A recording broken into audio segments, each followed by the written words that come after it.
ગુજરાતમાં પ્લાસ્ટિકના ઉપયોગ સામે જનજાગૃતિની અનોખી પહેલ 2 મહિનામાં 95થી વધુ બોટલનું રિસાયકલિંગ કરવામાં આવ્યું છે।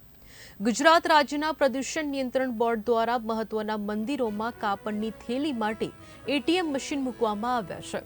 આ સાથે 7 મુખ્ય એસટી બસ સ્ટેન્ડ અને કહી શકાય કે એક રેલવે સ્ટેશન પર પ્લાસ્ટિક બોટલના રિવર્સ વેન્ડિંગ મશીન પણ મૂકવામાં આવ્યા છે।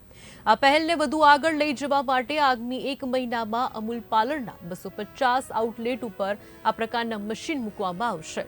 અત્યારે રાજ્યના મહત્વના મંદિરો જેમ કે અંબાજી, સોમનાથ, દ્વારકા, શામળાજી, સાળંગપુર તથા ઇસ્કોન મંદિર પર 14 જેટલા મશીન મૂકવામાં આવ્યા છે। અહીં આવતા શ્રદ્ધાળુઓને હવે કાપડની થેલીમાં જ પ્રસાદ મળી રહેશે। આ મશીનમાં 5 રૂપિયાનો સિક્કો નાખીને અથવા તો QR કોડ સ્કેન કરીને થેલી મેળવી શકાય છે। મંદિરે દર્શનાર્થે આવેલા ભાવિકો તરફથી આ પહેલ અંગે સારો પ્રતિસાદ મળી રહ્યો છે અને 60 દિવસમાં જ 5000થી વધુ થેલીઓનું વિતરણ કરવામાં આવ્યું છે।